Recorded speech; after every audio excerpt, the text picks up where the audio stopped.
Dobroveče, dragi gledalci. Večeras emisija ima da izgrmi, a zato što ova munja dolazi direkt iz Sarajeva, večeras će da bude bombastično, kao što ste i navikli. Večeras sa nama Sita. Dobroveče, Sita. Dobroveče, Dejane. Kako si, jesi dobro? Jesam, dobro sam. Hvala što si došla. Drago mi je da te vidim, zato što si ti neko ko je trenutno u medijima napravio ozbiljan bum. Pa da, trenutno nadam se da će što prije završiti, iskreno. A bi voljela da završi? Da, apsolutno. A što? Znaš da ljudima prijavaju mediji, svašta bi radili da se nađu, na primjer, u tvojoj situaciji da su toliko eksponirani? Pa dobro, meni to nije prioritet u životu. Ja imam djecu, imam svoj posao, ja od ovoga ne zarađujem, tako da ja želim da se što prije završi i uvjerena sam čim analiza izađe iz elite da je, što se tiče mene, tu kraj. Jel misliš da je kraj? Pa ja vjerujem. Znaš kako, ja sam neko ko je bio u svim mogućim realitima i nekako nikad nije kraj. Uvijek posle realitija kreće reality novi. Pa ja ću pokušati to da zaustavim, znaš. Misliš da ćeš moći to da uradiš? Pa hoću. Ona će izaći, ona će vjerovatno imati šta da kaže, tako da ja tu završavam svoju priču. Ja mogu pomoći mnoge stvari koje bude sutra trebalo, znaš, ona se sekira šta je vani, imali probleme, su nagomilali neki problemi. Ako toga bude, tu ću biti da je pomognemo. Što se tiče medija, stvarno ne želim. Stvarno to ne želim, baš me je onako umorilo. 10 mjeseci, izmorilo me je. Da, nasluša se čovjek svega. Kako je to uticalo na tebe, na tvoju decu, na tvoju majku? Pa nama se život stvarno, kad kažeš, kompletno promijenio. Baš nam se kompletno promijenio. Meni se iz temelja promijenio. Ja sam negdje iz Dubrovnika došla 1.9. u Sarajevo jer znaš, završila sam dole sezonu i kao ajde, zimu ću biti tu, ljeti ću biti u Dubrovniku. I ona je ušla 3. čini mi se, kad će sve se naopačke okrenulo. Puno smo se, znaš, sekirali, puno stresa smo imali. Svakakvih raznih bljuvotina smo se naslušali, koji stvarno nije bilo lako nositi se s time. Jedno pola godine je baš bilo teško, a valjda smo negdje nakon pola godine navikli na to. Znaš, na sve se navikneš. Da, ogugla čovjek. Baš i sad stvarno više me apsolutno ništa ne dodiruje. Ja kad se nasmijem na neku izjavu, ljudi vjerojatno misle da ja to glumim, ali stvarno se tako osjećam jer otupiš, baš otupiš. Tako da sad sam stvarno dobro, ali što se tiče života kompletno se promijenio. Kompletno. Na bolje ili na gore? Pa očistili su se za početak ljudi iz naših života koji vjerovatno tu nisu trebali da budu. To je jedna dobra stvar, ja mislim. Jer možda od ove situacije nije bilo, možda bi se još godinama to sve skupa vuklo. Tako da ja to iz svega nečeg toga izvlačim nešto pozitivno. Tako da majka, jedino se sekiram za majku. Baš ona je žena u godinama, ima i šećer i to i sekiram se za nju da sad to ne ostavi neke posljedice ili nešto tako. Ali što se tiče svega, promijenilo se na gore. Ajmo reći, uvijek će ostati ta neka priča. Na portalima će uvijek ostati neke... Da ostane neki vagon. Tako je, neke laži koje će uvijek pisati u Google. Tako da mislim da se promijenilo na gore, ali opet ja sam uvijek pozitivac i svega ovoga sam sigurna da će se roditi nešto lijepo. E pa trebalo bi. Da li ti teško kao majci i kao sestri da čitaš sve te komentare i da nekako legneš da spavaš? Mnogo teško. Znači, stvarno to je bilo nešto preteško. Znaš, liježeš sa stresom i ujutro budim se negdje oko 6:30, automatski već te lupa adrenalin, šta se sve sinoć događalo, šta su ljudi pisali, razne poruke sam dobivala. Ja sam majka, imam 4 djece, meni je to mnogo teško padalo. Kako reaguju djeca na komentare? Stvarno tebi izlazilo sve i svašta? Pa jednostavno moja djeca znaju da je to laž i iskreno nekako su se totalno distancirali od toga. Moj sin od 20 godina, on je odmah se postavio i rekao da on ne želi ništa da zna o tome. Čerka mi ima 12 godina, ona isto. Jednostavno nije htjela da to čita ni da gleda, jer tako sam se dogovorila s njom. Meni je u biti u suštini bilo najvažnije da moja porodica zna da takve stvari su neistina, tipa onoga nekog videouratka, nekih fotografija namještenih i toga. Tako da bilo mi je naravno najvažnije da moja djeca znaju, a moja djeca su odmah znala jer nije trebalo ni da im to objašnjavam. Ali da je teško, jako je teško. Kad ti imaš djecu, to je puno teže nego kad si ti single i kad ti nemaš obitelj, mislim obitelj, djecu i to.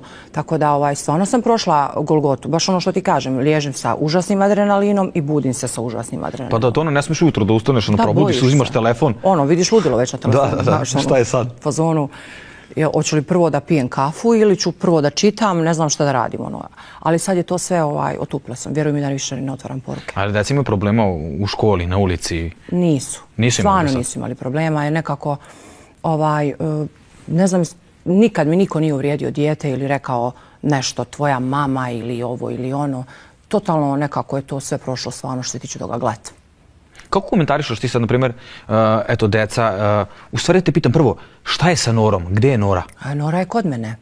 Ti je čuvaš? Da, kod mene je od ponedjeljka do petka i onda je vodim petkom, subotom i nedjeljom popodne vraćam kući, vodim je kod moje mame vikendom. Pošto dijete, mislim u mene je puna kuća djece i dijete ide u vrtić sa mojom malom, one su baš u 11 dana rođene, idu u istu grupu, isti vrtić i onda je naravno lakše da mala bude s nama i da ide u vrtić, ide na treninge, plivanje, trenira i to. Tako da kod mene je, mislim, mala je super. Je li Asmin viđa svoju ćerku? Ne. O to je njegova volja ili? Njemu niko nije branio da viđa svoju ćerku, on je mogao apsolutno od prvog dana da viđa, da zove na video poziv. Nikad mu niko ništa nije usporio, međutim on to nije htio. On je dao izjavu da je krenuo je da vidi svoju ćerku, došao je kod Nore, a da si ti sakrila i sebe i Noru. Negdje ste se sakrili i nije imao priliku da vidi. Ovako je, dogodilo se sljedeće. Znači on je pustio taj porno uradak svoj i rekao da sam ja na njemu i nešto kratko nakon toga je došao u Sarajevo i sve iscenirano, njega Nora ne zanima. On je tražio da vidi Noru, Nora je bila u vrtiću i ja apsolutno nisam htjela da mu dam dijete da vidi. Ja sam tada još bila, znaš, povrijeđena od toga videa, od svega toga što mi je priredio, povrijeđena od toga što priča da dijete nije njegovo, da on vjeruje da dijete nije njegovo i bila sam ne želim da mu dam dijete. Taj put mu nisam stvarno, ali sve pute prije on je mogao. Iako je mogao i iza toga da pozove Noru na video poziv, ja sam nekako njemu bolna točka. Nije on morao da zove na moj mobitel. On je mogao da zove, Nora je petak, subota i nedjelja do popodne kod moje mame. On je mogao da zove kod moje mame i da priča sa svojim djetom, ali jasno je svima da njega dijete ne zanima. Ti kad si roditelj, kad ti kažeš da sumnjaš, je li to tvoje dijete, tu sva priča završava. A njegovi roditelji, baka i deka? Ništa. To je jedna posebna sorta ljudi. Ja to nikad u životu nisam vidjela. Uzmimo u obzir da imaju unuče od, 13 godina koje je u hraniteljskoj obitelji u nekom predgrađu Linca, da ti ljudi nikad nemaju potrebu da vide to dijete. Šta da ti pričamo da za Noru koja je u domu, u kojoj je lijepo, koja je sa svojom porodicom, da apsolutno, definitivno tu nemaju potrebu. Čak njegov otac konstantno piše da je on vidio prvi dan da ta dijete nije njihovo, da njega ne zanima to dijete. Ovo je obitelj Adams je za njih ništa, vjeruj mi kad ti kažem. Znači, dotle su došli. Ma da. Znaš kako, negdje bi volio da pređemo na aktualne stvari, pa ćemo se vratiti na Asmina. Za Asmina imam posebno pitanja, zato što je to uopšte široka tema i svega ima. Zanima me kako komentarišeš sestrinu trudnoću. Anel je trudna sa Janjušem. Da. Šta ti misliš o tome? Pa iskreno, stvarno baš nas je šokiralo. Bili smo van sebe i nismo bili sretni. Odmah da ti kažem, ne mogu sad ja kažem, baš smo bili sretni. Što je trudna, nismo, mogla bi samo da lažem. Ali kad se već dogodilo, ja sam tu podrška da rodi, ja smatram da je to ispravno. Ali i ako odluči da ne rodi, isto sam tu uz nju, jer ko sam ja da ja njoj kažem moraš da rodiš? Hoću li ja sutra to dijete da odgajam, da se brinem za njega, da ga hranim? A šta ako stvarno to dijete sutra ostane opet kod tebe kao Nora? A neće to moći. Nikad ne znaš. Neće stvarno to moći. Ja isto sam žena koja treba da ima svoj život i neke svoje oduške, je li to? Ne, mislim. Mogu ja njoj pomoći oko djeca i pričuvati kao i ona meni sutra da ja negdje idem i da joj kažem daj uzmi mi djecu 2 dana, ali da ja konstantno čuvam. A bi smjela da ostaviš tvoju djecu da ona izađe sa Janjušem, da Janjuš bude tu i... A ne bi baš to. Ne bi to mogla? Ne bi. Kako ti mišljenje o Janjušu? Loše, jako loše. Što? Pa vidi, od početka sam znala da on nije izbor za nju.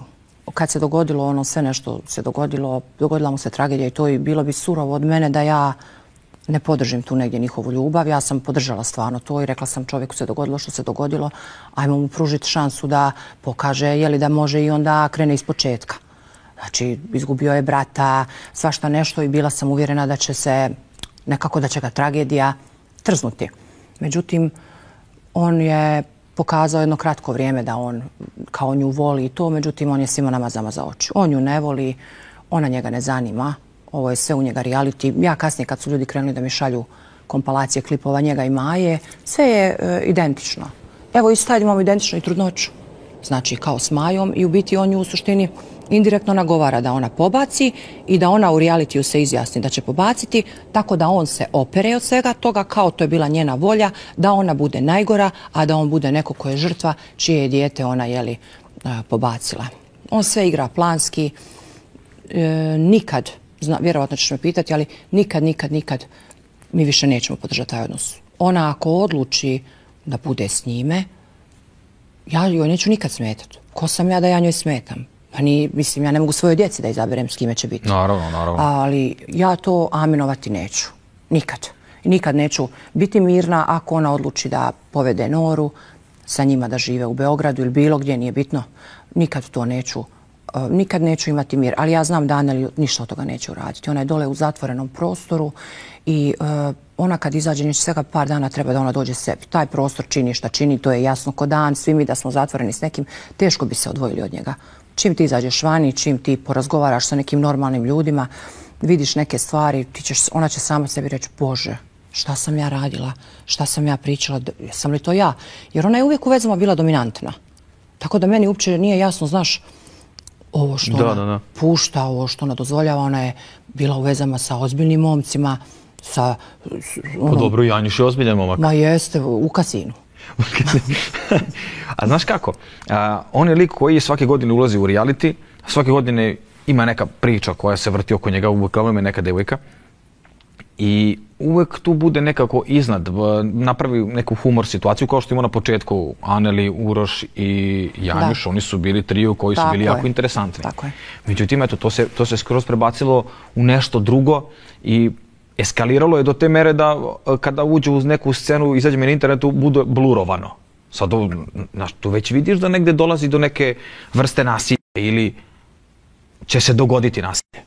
Kako ti gledaš to kad neko nasrne na tvoju sestru? Katastrofa, ja sam sinoć su mi poslali video gdje je on nasrče na nju, drži obezvjeđenje, gdje vrijeđa mene, govori je ti sestru.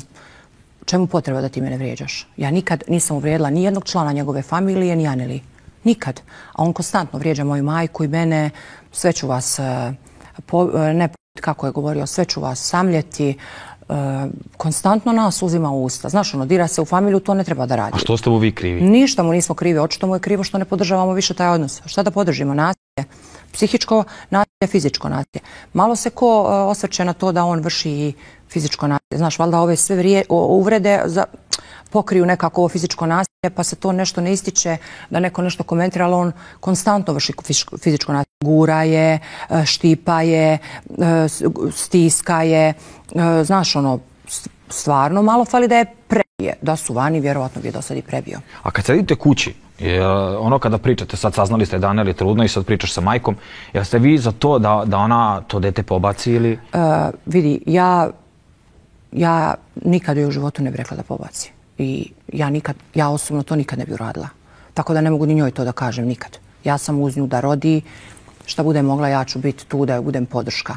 Ali ona ako odluči da pobaci, to je isto njeno pravo. Ko sam ja da ja njoj kažem šta će ona da radi u životu? To je njezin izbor, ona će se nositi s time. Šta god da odluči, ona će da se nosi s time. Ja sam tu privremeno, ja imam opet svoj život. Ona će morati da gura sa dvoje djece kroz život sama. Opet i ako pobaci, morat će da živi s time da je to uradila. Kako god okreneš, nije lako. Ali slučilo si da Janjuš, na primjer, kao muškarac koji je zreo, on već ima ćerku koja ima 12 godina, koliko ima, njega je i dan danas, razveo se prije 3-4 godine, zanima ga šta njegova žena misli o kompletnoj situaciji i to što Anneli trudna. To je strašno. Čovjek da izjavi da mora da razgovara sa ženom i taštom, pritom povrijedio je i tu familiju na sve moguće načine i osramotio. I pritom kroz reality je toliko puta i prevario tu ženu i ja mu reći na neki način mu je to oprostila, ali ne bi da pričamo o toj njegovoj bivšoj supruzi. Ali hoću da ti kažem, njegove su izjave strašne. Stvarno su strašne. Ti živiš svoj život, ti praviš djecu okolo, već je Maja bila trudna, sad je trudna Anneli i ti kao trebaš da pričaš sa ženom i taštom. Mislim, stvarno, to jednostavno ne mogu da je on rekao sa svojom čerkom, pa ajde, znaš, moraš razgovarati. Neće ti čerka odluči u životu šta ćeš ti raditi. Ali, objasni djetetu, znaš, sve to mora da se uradi. Da on kaže tašto je bivša žena da razgovara, ja to nikad u životu nisam čula. Nikad. Zamisliti da ja svog bivšeg muža sam zvala da ga pitam Šta ću ja? Evo imam sad nekoga s kim sam trudna, pa evo šta ti misliš o tome? Mislim, to je apsurd. Kao da nastavim ili ne? Da. Šta da radim? Šta da uradim? Da li da rodim ili ne rodim? Ne, to su stvarno paklene situacije generalno, ali on je nekako interesantan lik i onda sad ova situacija koja se dešava, ja sa moje tačke gledišta, pošto sam prošao negdje kroz reality i fake trudnoće i svašta su spremni, bez obzira što ti je sestra, da ne misliš da mislim nešto loše, negdje sa jedne strane ja mislim da je to negdje kao neki vid igre, jer danas saznaju da su trudni, grle se, sutra su već u tolikoj svađi da bi on nju, ja mislim, uvatio za nogi i udario u stomak, ona bi pobacila pa bi zadržala i onda nekako ja kao gledalac uđem u tu mašinu, ne znam šta je istina. Jer sam ja bio svedok toga da kada sam bio u prvi put u realitiju, moj brat i njegova tadašnja devojka su imali fake trudnoću. I to je sve test, to je sve bilo po PS-u, znaš. I onda ja iz prošlog nekog iskustva sumnjam u svako. Jer imate vi dozu sumnje kao, možda je naš reality pa možda je igra. Ja bi volila da igra. Mi bi bili najsretniji da igra.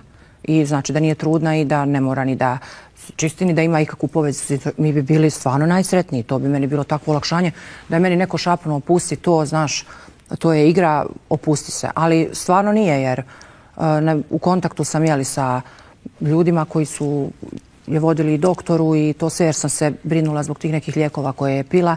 100% je trudna. 100% je ona trudna.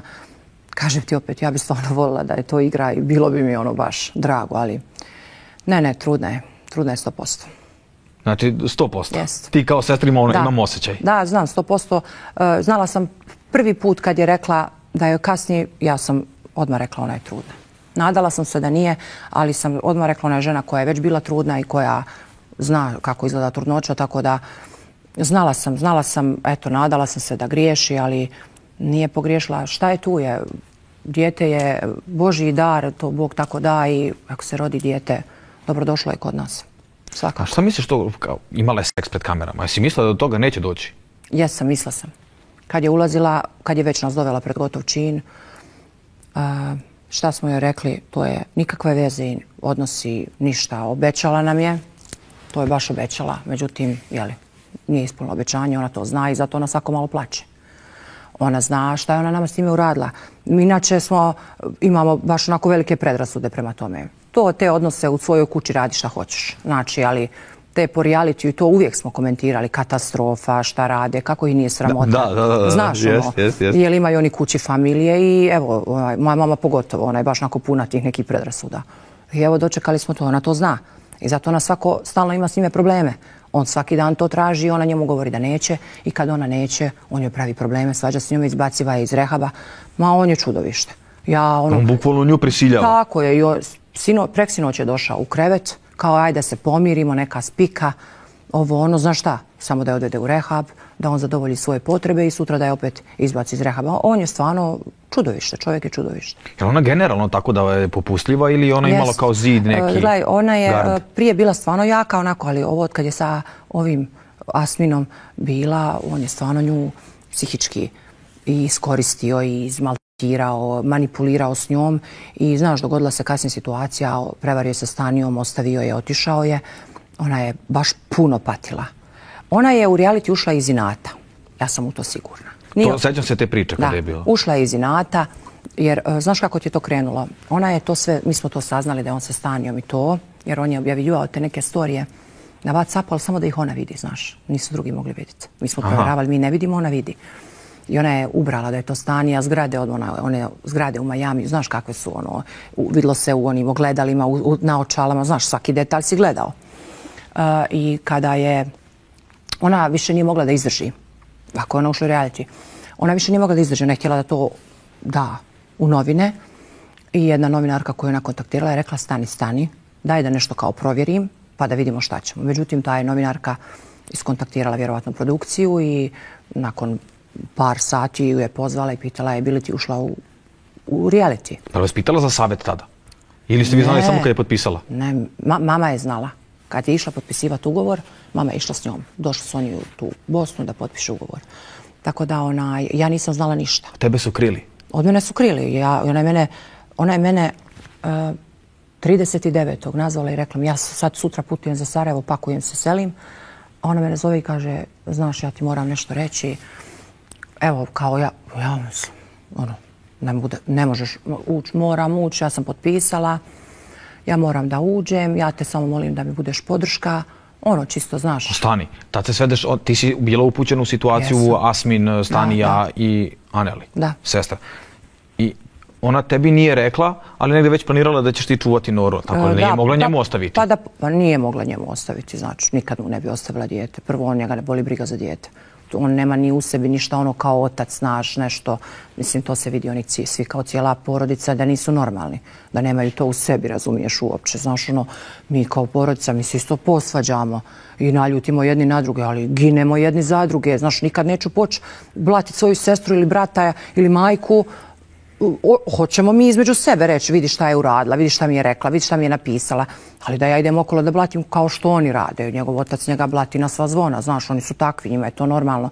On svoju sestru blati na sva zvona, ja sam o njegovoj sestri uvijek imala najgore moguće mišljenje, jer on dok je bio sa Aneli pričao za svoju sestru da ima vas da par muškaraca tu kao sestru gasio, sestri cigar od ruku, sestra ga Asmin za svoju sestru? Da, sestra ga prijavljivala na policiju, otac ih izbacio iz Bihaća, iz kuće Aneli i njega za Bajram. Znaš, ono, pobio tamo, mislim, to je ono, znaš, koji vašar, to je katastrofa, razumiješ. Tako da, to sam pošla da ti kažem, ona je to mene dovela pred gotov čin. I šta sam ja trebala reći, neće ti bi podrška. A malo sebično sa njene strane. Jako sebično. Je li te to iznervira? Je li te to kopka sada? Zato što stvarno to teret neki? Ja, jeste, kopka me, znaš, moj nije brat odmah rekao u početku, ona je sebična, kako je mogla to svima nama uraditi, jer, znaš, ona je ušla s tom jakom nekom pričom i bilo je negdje za očekivati da će se kopat po svima nama. Naravno. Znaš, pogotovo što je on takav kakav je Asmin, koji će iznositi svakakve bljuvotine o nama. Tako da, ja sam rekla odmah u početku, ma neće, znaš, ono, ja sam se negdje lagala, samu sebi tješla, uvijek neku pozitivu gledam. Međutim, krenuo je haos. Ispalo je sebično, ali ona je moja sestra, ja nju volim, ja za nju bi bubreg dala. I ja ću uvijek stajati uz nju, pogotovo kad joj je nanesena nepravda. Mislim, ti si na njoj nepravdu ostavio si je kod Đukelu. Nije on, znaš, bio gospodin i rekao njoj, imaš pravo da je ostaviš ko ti brani, ali nisi ko gospodin došao i rekao, slušaj, ja tebe više ne volim, ja sam se zaljubio, evo, šta treba, ja ću uraditi, šta god treba, samo, znaš, daj mi moju slobodu, nemoj mi smetat, kao što bi ja uradila. Svom partneru rekla, vidi, tako i tako je, mislim, šta da radim, ne mogu stilu biti s nekim, jel tako? Naravno. A on je nju kod Đukelu ostavio, vrijeđao je, govorio je da će umreti od najgore bolesti, govorio je, pogledaj se na šta ličiš, izgledaš kao grob. To je sve bilo pre realitija. Da, prije nego što ona ušla. A kakvi ste vi bili sad? Aneli ušla u reality, jeste vi bili u kontaktu s Asminom? Sad ću ti reći. Onu noć kad je ona ušla u reality, mi smo se u mene u stanu skupili i čekali smo njen ulazak jer smo samo, znači nama ni najbliži članovi porodice nisu znali do pola sata kad će početi program. Da. Jer ona prva ulazila i tad smo rekli. I tu smo se svi, znaš, dođi da gledamo, šok smo, su svi šok doživjeli, mi smo se skupili i njen ulazak je bio. I u momentu kad je njen ulazak, znači bio kad je pričala i to, zvoni telefon mome rođaku, našem rođaku. Zove ga on je bio u Crnoj Gori sa Stanijom. On ga zove i kaže, jesi ti znao ovo, mi ga slušamo na razglas, da ona ulazi, govori, ovaj rođak nisam. I mi smo, kaže, šokirani. Kao šta ona ovo priča, vamo tamo, i ovaj rođak govori, pa šta priča? Pa priča šta si uradio, mislim, nije ništa slagala, jel? I tu znaš, kao neka frka, vamo panika i tu su oni završili poziv. I nakon možda dan, dva krenula je havarija. Havarija je krenula. Da, to je krenulo na ludilo. Tako je. Ja sam od njega tražila samo da prizna dvije stvari. To je bilo da ih je hodža vjenčao i da je do zadnjeg momenta živio sa Aneli Norom, jer on je govorio da oni godinu dana ne žive skupa. A na TikToku su postojali svi mogući dokazi da su ljudi do zadnjeg trenutka bili skupa. Jer Aneli je često objavljivala njihov život. Videa, putovanja, sve. I tu njega je bilo na 80% video zapisa, koje, ne znam, možda ajde, neke na 60%. Tako da ja sam samo rekla, daj čovječe, priznaj. Priznaj da si se oženio vjerski i priznaj da si živio s njima. I nema ništa, tu se završava. A onda vidi jedno drugo, pljujte. Kakav si ti bio, ko je kriv za taj raskol. To me ne zanima. Da. Ali ne možeš ti poniziti moju sestru. Da je ona, znači, da je ona neko dno dna koje si ti samo napravio dijete i plaćaš neke cifre, 5-6 hiljada eura. To su boleštine, šta čovjek priča mjesečno. I laga da se nisi oženio. Kako ćeš lagat kad si imao tu svjedoke u našoj kući da se oženio? Samo to. I on to nije htio da prizna zbog svoje djevojke. jer ona je smatrala vjerovatno da to ima manju težinu ako oni nisu vjenčani. Mislim, realno to nema nikakvu manju težinu. Oni su živjeli zajedno sve i da nisu... Imaju dete. Tako, imaju dete zajedničko. Tako da to su gluposti, ali on to nije htio da prizna iz razloga da opere nju i tad je krenuo haos. A šta misliš, iskreno mi reci, je li ona ušla u reality zbog para ili iz inata? Ona je ušla iz inata. Da se osveti i stan i njemu? Da, nju je bolilo, sad ću ti reći, nju je bolilo da vani bude i da to gleda. Nju je to jako bolilo. Anel je, znaš ti kako ona bila slušna, koleš ušla, ne znam se ti sjećaš kakva je ona bila. Znam početak, da. Dva štapa, 2 noge. Ona je samo ležala, plakala, zatvorena bila jednu sobu mračnu i tu je krivila se. Volilo je to, volila je toga čovjeka, rodila mu je dijete, bila mu je stvarno dobra žena. Sve ono što nije nikad radila možda drugim partnerima, i kuhala i čistila, znaš, i dočekivala ga, živjela je u Lincu, ne zna jezik, nikog nije gore ona imala. I nju je to pokidalo. I ono što ona ušla, ona je stvarno, mislim, to je moje mišljenje, da je ušla iz inata, da se osveti, a i da se skloni da to ne gleda, jer kontala je proće mjesec i to ću preboliti, a ušla je novom dželatu dole. Znači Janjuš i dželat, a? Samo se prešao. Koji ti bolji? Janjuš ili Jasmin? Jasmin je nenadmašljiv. Njega neće niko moći nadmašiti u zlu i užasima koje je uradio. Ali Janjuš je isti potencijal kao on. Sve ovo što je Jasmin uradio, sutra možemo očekivati od Janjuša također. Tog sam mišljenja. A šta mi zalbi stani, sad, na primjer, kad se iscedi ova priča, pređe da bude sa Janjušem. I Janjuš uradi isto sve kao Jasmin. To bi bilo baš lijepo. A šta vidiš?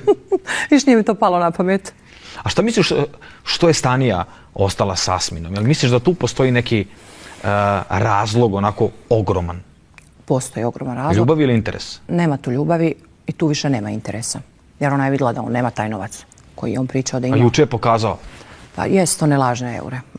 Ja kupim za 50 eura kesu ovih vrećicu, znači eura lažnih. Pusti me one priče, molim te. Ja znam da čovjek nema ništa. Razumiješ? Što se tiče Stanije, ona je s njime dok ovaj reality ne završi i možda još vrlo kratko dok narod pita prođe, jer kad bude, možda znaš, ovo se završilo, to će ima puno manju težinu njihov razlaz. Ona je vjerovatno shvatila ko je on, šta je on i ona očekiva negdje sve ovo što se dogodilo Aneli i nama, da će se dogoditi njoj i njenoj porodici. Lako je kad tebe neko gruha, ali kad ti gruha porodicu, to je puno bolnije, znaš, kad ti neko dira brata, sestru. Ja i moj partner kad se svađamo, on mene može da vrijeđa, ali kad mi dira mamu, tatu, sestru, brata, to je već veći nivo. Znaš kako to boli, razumiješ? Tako da mislim da se ona boji toga i ona traži situaciju kako da njega riješi, ja sam u to sigurna. Ali bilo je situacija, brdo situacija gdje ona mogla da se riješi Jasmina bez da bude osuđena i da joj kažu ali se ona boji njega. Šta će on iznositi o njoj i njenoj familiji, o njenom bratu, o njenoj majci. Znaš, toga se ona boji. Misliš da sakupi neke informacije? Pa on će lagati. Ako im nema šta da kaže, on će izmišljati. Znaš, on se što ko padne na pamet, on kaže. Ja sam ubijeno. To sam htio da te pitam. On je rekao da majka tvog bivšeg muža koji je poginuo tvrdi da si ti kriva za njegovu smrt, da si ga ti tačno oterala u smrt. Je li to istina? Kakva istina? Pa šta je bilo to uopšte? Nije ništa bilo, Dejane. Čovjek je prebolestan. Znači, čovjek radi sve samo da unakazi mene. Znači, on zna da meni suprug poginuo prije 20 godina. On je iz te situacije izvukao situaciju da sam ja kriva za smrt. Na koji način? Nikad mi nije rekao na koji način sam kriva, ali ajmo reći, jesam li, kaže, ti si ubila ga. On je sinoć rekao da sam ja ubila čovjeka. Pa čekaj, na koji način sam ga ja ubila? Moj bivši muž je poginuo. Mi smo bili u braku oko 1,5 dana. Moj nazdravlje mome sinu, rodio se moj sin, imao je 2 mjeseca. To je taj prvi sin? Tako, to je moje najstarije dijete. I čovjek je sjeo u auto, krenuo je za Split, jer on je bio iz Splita, ali radio je u Dubrovniku, radio je u specijalnoj policiji. Krenuo je za Split i imao je gore neko suđenje i doživio je prometnu nesreću. I kako sam ja, na koji način ubila svoga muža? Šta sam ja uradila? Ne razumijem. Znaš, iz svake situacije, svake tragedije izvlači nešto loše. Iz svake moje boli u životu oni nalaze način da mene još povrijede. Znaš, ja imam dijete koje, eto, do ovog reality, moji najbliži susjedi, komšije moje nisu znale da moja curica ima autizam, evo, dok oni to nisu iznijeli. Ja te stvari, ja ne volim da mene ljudi sažaljevaju, da kažu jadna, znaš, to mi je nekako onako baš bez veze. Ja sam to stvarno krila, to je znala samo moja uža familija. Oni su to iznijeli. Njegov otac je pisao na Facebook da ja imam mentalno retardiranu djecu. Znaš, i svake moje boli, oni idu da me još, znaš, kao degradiraju, u stvari degradiraju sebe. Da li ćete do tuče? Šta misliš, da li on ima problem? Da li on hoće da se u stvari opere od komplet priče Aneli što je iznala ili hoće se dodvori Stani? Dejane, on je i dan danas... Ili je on samo želi neki svoj lični marketing? On jedno i drugo i treće. On je i dan danas lud za Aneli. On je ljubomoran, što nas Janjušem, ja to vidim jer on malo spomene nešto Janjuša, znaš, potkači, on 24 sata dnevno gleda Elitu. Ja znam iz ljudi koji su njemu bliski, vozi auto i sluša Elitu. Znači, nemaš ti više tu šta da pričaš. Znaš, ti voziš auto i ti slušaš šta oni pričaju. Mislim, to je stvarno katastrofa. Svaku emisiju prati, sve prati, svaku emisiju koja se radi o realitiju, on je tu glavni. Znači, on tu ništa ne propušta. Čovjek stvarno je šifra teška.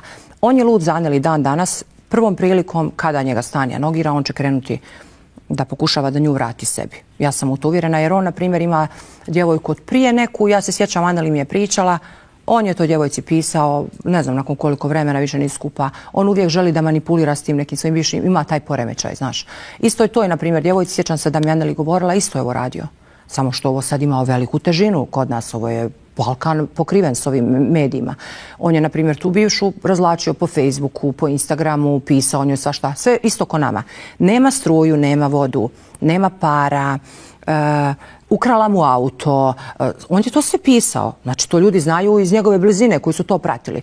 Sad je to isto, sve radi nama, samo što ovo je sad naš najviši nivo mogući koji je moguće dobiti u marketingu, pa je to eto. Ne, ja kad slušam priču, tu se toliko automobila pokralo kod vas, da to za godinu dana mislim u svijetu ne... Zapalilo, oprosti, zapalilo i pokralo auta.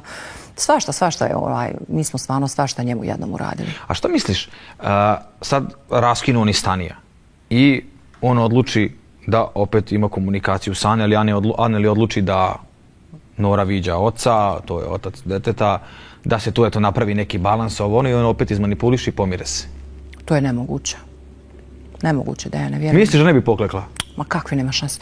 Ona i sad to misli, u to sam sigurna da ona to ne bi nikad uradila, ali ona tek kad izađe, ona će shvatiti težinu svega. Ona još nema težinu, znaš, ove situacije. Ona je dole, njima je normalno dole, oni se kolju, biju, svađaju, to je njima prešlo u krv, znaš, taj život. I sve je njoj normalno danas se posvađati s nekim, izvrijeđa, najgore i u pušionu sjesti priča s tom osobom. Znaš, ona nema svijest o vanjskom životu kako mi vani živimo, ona je to izgubila. Na primjer, ona je tip, kad se ti posvađaš s nekim, nema tu više mirenja, razumiješ, isto kao ja. Ti mene uvrijedio, ti si sa mnom završio čovječ, ja pored tebe prođem, znači pored zida, tu ne postoji više. Ali ona je dole to sve poprimila, to sva ponašanja njihova sve je poprimila, znaš. Tek ona kad izađe i kad se ono resetira nakon par dana, kad ono shvati šta je on meni uradio, da je on rekao da sam ja s njime imala odnose, sinoć kaže 5 puta. 5 puta sam ja, kaže, imala s njim odnose. Ko kaže? Pa Asmin. S kim? Pa sa mnom, kaže.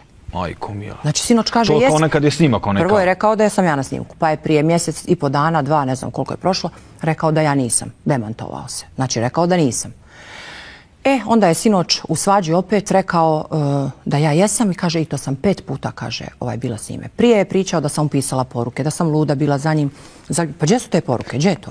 Znaš, čudi me da nije namontirao, znaš, i te neke stvari. Tako da ona kad izađe, ona će shvatiti koja je ovo stvarno težina, koliko je uzelo maha, gdje je otišlo, predaleko. Čak i one fotografije, ne znam jesi vidio ono što je namontirao, nečiju glavu, tijelo, nešto. Vidio sam. I to isto, kao ja se prodavala prije 18 godina. Kad mi je sin imao 2 godine, ja sam, kaže, negdje u Švicarskoj radila, uhvatio se Švicarske.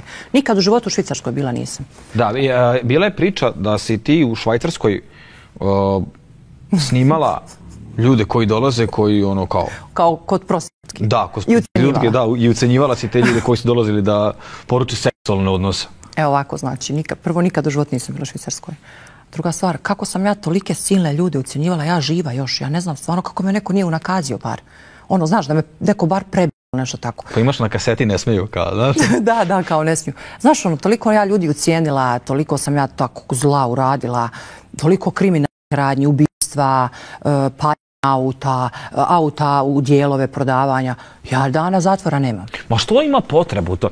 Pazi, jel on veruje u to što priča ili on mora da izmišlja? Mora da izmišlja, ja ti govorim, on je takve slične stvari, samo je ovdje malo još to više dodao, pričao je za svoju bivšu djevojku. Isto mu je ukrala auto, isto je živio socijalne pomoći, isto nema šta da jede, on je nju financirao, on je sve njoj kupio, znaš. Ista ta priča, pa kao rekao je, pa Sita ima, kaže, mojih para, ne da vam pare za Noru, pisao je to. Ne da vam pare za Noru, Sita ima mojih para, obezbijedila sebe i djecu do kraja života, kaže. Znaš, toliko sam ja miliona uzela od njega, da sam ja obezbijedila nas, da on nema šta o meni dava pare za Noru. A šta je sa tih 100.000 eura što su bili u zidu? Koji 100.000 eura? To ne postoji, on nikad u životu nije vidio 100.000 eura. Jest do duše kad je zavalio čovjeka i otišao za Miami i odnio taj keš gore u Miami, ali taj keš ovako nestao u Miami. Znaš, svaki dan se tu trošilo par hiljada. Kome odno u Miami? Stani? Pa Stani, pa nije meni. Pa nije ni Stanija blesava. Pa, naravno da nije, ona je izvukla tu korist. Samo što će to, znaš, izaće to njoj na nos, vjeruj mi. Jel misliš da će izaći na nos? Da, da. Negde sam čitao da ona je svakakve komentare pogradne imala i za tebe, i za decu. Kako komentarišeš to? Očajno. Gostovala je u nekoj emisiji, sjela je tamo i počela je da lupeta. Da ja imam 4 djece sa 4 različita čovjeka. Evo sada pojasnimo tu situaciju. Ja imam 4 djece sa 3 čovjeka. Znači moj prvi muž je poginuo. Drugu čerku sam dobila iz veze jedne, iz jednog odnosa. Znači nisam ni bila udata, ni živjela s tim čovjekom. Imali smo vezu, ja sam ostala trudna i naravno da ću roditi svoje dijete. A druge 2 curice imam sa čovjekom s kojim sam bila do nedavno u braku. Evo i taj se brak raspao zbog cijele ove situacije. Mislim da je on valjao, ne bi se on raspao zbog ove situacije. Dobro, znači uticalo je reality. Jeste, utjecalo je. Tako da to je laž. Onda je rekla da moja djeca ne znaju kojim je tata, koga zovu tatom. Znaš, takve stvari. Ja nikad svojoj djeci u kuću nisam dovela nekog momka, nekoga, osim ako nisam s tim čovjekom se vjenčala ili dobila s njime djecu kao što sam sa svojim mužem, jeli? Što sam s njim rodila djecu, dovela ga svojoj djeci kući. Nikad prije oni nisu vidjeli nekog muškarca, nešto. Nikad se to nije dogodilo. Tako da oni kažu, znaš, dolaze tu, vjerovatno je to bilo u fazonu, dolaze tu razni muškarci, djeca ne znaju kojim je tata. Znaš, vrijeđala mi je djecu. Noru je nazvala cigančetom zbog toga što je mama došla dole u zaneli za Novu godinu i znaš kako ti je u Bosni običajno. Kad vide malo slatko dijete, onda ti znaš, prije bi ti dali bombone, znaš, evo bombona, znaš, ljudi je sretnu na čarši ili nije bitno, evo 2 marke, znaš, to je u Bosni taj običaj starinski, znaš. Tako da, mama rekla dole sestri, svi su oduševljeni s njom, pretrčala je maraton, ne znam, kad je ko vidi, daju joj marku 2, ljudi, znaš, to, mislim, kome treba marka 2. Ja sam onda na osnovu te priče rekli da Nora prosi po tramvaju. Jer je moja mama nju ukrca u tramvaj kad je ona kod nje kući i ona nju vozi s tramvajem, neđe idu. Pa šta, moja mama ne vozi? Kakve to veze ima što dijete vozi tramvajem? Koliko Nora ima godina? 3 godine ima dijete. Tako da, znaš, svega svi... Stani, ona sama ide tramvajem? Ne, s mojom mamom. Aha, rekao, nije imati 3 godine, zamišljaju onako malo. Ne, nego znaš, ona je preko tjedna kod mene, ali ja kad odem vikendom kod mame, one kad negdje izađu u grad, ukrcaju se u tramvaj, razumiješ? Neka taksi, neka tramvaj, kao kad, dijete voli da se vozi tramvajem. I onda je mama to njoj ispričala dole i ispalo najgora na svijetu. Mala se vozi tramvajem. A šta misliš, da li Stanija to koristi kao, sve hoće da iskoristi kao neki lični marketing i da privuče svu pažnju nekako na sebe ili je stvarno toliko i ona negdje otišla, skrenula s puta? Skrenula je, ona se pogubila u cijeloj ovoj priči. Znaš, ti kad lažeš, ti kad nisi čist u nekoj temi, ti moraš da se gubiš. Evo kako se ne gubim ja. Ja se nikad nisam izgubila. Ali ti nisi ni gostovala nigde? Ja sam davala izjave, ja sam se uključivala, znaš... Dobro si izdržala. Ja sam se stvarno čuvala za kraj. Ja znaš, ja imam djecu i meni nije baš lako doći u Beograd ili bilo gdje i ostaviti djecu. Evo sad sam ih ostavila, znaš, nije mi baš sve jedno, ali okej, s mamom su mi. Sigurna su djeca, razumiješ. Tako da, zato nisam i gostovala, ali sam se čuvala za kraj. Rekla sam ja ću pred kraj da dođem, da odradim ta gostovanja i da kažem što imam. Ali ja od početka isto pričam. Ti mene ne možeš uhvatiti ni jednom momentu da ja nešto krivo kažem. Zato što se ja vodim samo istinom. Znaš, a on se boji gostovanja, zakaziva emisije, otkaziva emisije, jedan put priča ovo, drugi put. Točno se vidi da je čovjek baš onako patologija teška. Znaš kako ja sad kad sedim i onako sad dok pričam, prolaze mi kroz glavu razne stvari, ja sam nekako bio u realitiju dosta dugo, ispada mi nekako da, sad neću da zalazim u to da li Aneli viđa Noru ili ne, ali nekako mi je preteško da je njoj inat bio veći nego da proba da pogura to dete, da bude uz dete. Ispalo da je otišla u reality iz inata prema Asminu i Staniji, a ostavila si dete kod sestre koja već ima 4 dece i, znaš 10 mjeseci, nije to kao 2-3 mjeseca, pa ajde, znaš, ono, napravi se, nije to neki period. Ovo je baš Dobro, ogroman ona je period. onako brzopleto donijela tu odluku, znaš, nije ono baš onako bila ono histerična, ona je bila u stanju polusvijesti. Meni je to sve kad si ti u takvom stresu, znaš, doživjela sam i ja te neke raspade veze i nešto, znaš, uvijek si tu u polusvjesnom stanju i ne radiš stvari koje nikad ne bi radio, znaš, tako je i ona donijela tu ishitrenu odluku i otišla. Ona je ostavila dijete meni, majci, ona zna da je ostavila dijete u najsigurnijim mogućim rukama. Ona zna da dijete živi ko kraljica, da je ona ono sve po PS-u, da se ide na vrijeme spava, da se ide na treninge, da se ide u vrtić, da jede kako treba da jede. Znaš, da je kad je bolesna da je to liječi se kako treba, znaš. Ona je što se toga tiče, vjerujem mi, prst u uho. Njoj fali dijete, ali malo ko baš ima nekoga poput mene koji je stvarno posvećen maksimalno djeci, znaš, i za koga ona zna da tu nema, znaš, ono, ja sam tip, djeca su u vrtiću, ja ono pošaljem teti u vrtiću poruku, je li sve okej, znaš, ono, znaš, opet i tu sam ono, tako, i onda ona, znaš, ima prst u uhu što se toga tiče, njoj fali mala, ali zna da je dijete apsolutno u sigurnim rukama i mogla je tako, znaš. Dobro, ona zna da je Nora u sigurnim rukama. I svaka ti čast na tome. Jel pita nekad Nora nešto? Jel pustiš joj evo mame na TV? Da, ja na mobitelu gledam. Ja pred djecom ne volim to da gledam, onu vrisku iz Kiku, ali kad mi pošalju neki klip, znaš, ono požurim da pogledam, znaš šta je, pa onda ona mama, znaš, mi smo to njoj objasnili, mama je na poslu, mama radi, mama će zaraditi puno para, pa ćete vi ići tamo, vamo, bazen, ovo, ono, znaš, i tako ona. I sad već... Jel pita kad će da dođe? Da, sad već pred kraj mi joj govorimo još malo dana, mama dolazi, znaš, cijela je ono je... Sad ne možeš da je pustiš, sad kako ti je Aneli u kadru bluruje. Nije dobro nikako. Ne valja, dođe ovaj potencijalni očuh, znaš ono? Nemoj, molim te. Dobro, to su stvarno neke teške situacije. Ja sam neko iz reality rekla se da će trebati par dana da se resetuje, ali ja ti sa moje tačke mogu reći da je to neizvodljivo. Koje? To je, znači, evo ja sam izašao pre 2,5, 3 godine iz reality, ne znam nisam. Ja sam tek sad na nekih 60-70%, ja sam se skroz distancirao od reality, znači niti ga gledam, niti ga komentarišem, ništa, osim što vodim emisiju i kada mi dođe ljudi koji su bili u realityu pa uradim neku retrospektivu, ali još moram da dolazim sebi. Pa to kažu stvarno ljudi, još sam gledala nedavno jednog, čini se onaj Edo Fetić je bio negdje gost i čovjek kaže koliko godina prošlo da se još nije oporavio od reality. Gostovalo kod mene je bio. Ono, znaš, ono, ne mogu da vjerujem, znaš kako to tako ostavi taj neki, ono, baš utisak, ali znaš šta ja kažem, par dana se resetuje, što se tiče Janjuša? Ne može, ali ide emisija, ide komunikacija sa medijima, oni će da gostuju svaku noć u emisiji, interesantni su, gostovaće ponedjeljak, četvrtak, nedelja. Non stop će biti to spajanje, njih dvoje će biti uglavnom u emisiji i menjat će se neki random likovi, ono kao statisti. Ali oni će biti zato što će ta priča opet da vuče, pazi, to je opet neka životna priča koja uključene su porodice, deca, prijatelji, familije, rođaci i mrtvi živi. I saobraćajni znak i semafor i sve je uključeno tu i tome nema kraja. Evo ja se nadam da griješiš pa da znaš da će ona to shvatiti jer vidi ovo, znači vidi čovjek, ja ne mogu da ona kao da je u ludilu. Čovjek je neki dan priča da treba da mu da 10.000 eura čim završi reality. Ko kaže? On. Da njemu trebaju te pare. Jer on zna da ona ima para. Znaš, svojih para ona ima. Ona je to, nije ona pričala, nego pričao ovaj, pričao ona je ovaj iznosio neke stvari i ona cura rekla imam svoje pare. Ja imam svoje pare na računu, meni, znaš, ono, ti meni nisi trebao da davaš i cifre su se tu spominjale i to. I sad on u glavi zna da ona ima para. A on kao će to naplatiti honorare nakon. Znači ti dođeš, ti kažeš treba mi 10.000 eura čim izađemo da ja nešto riješim.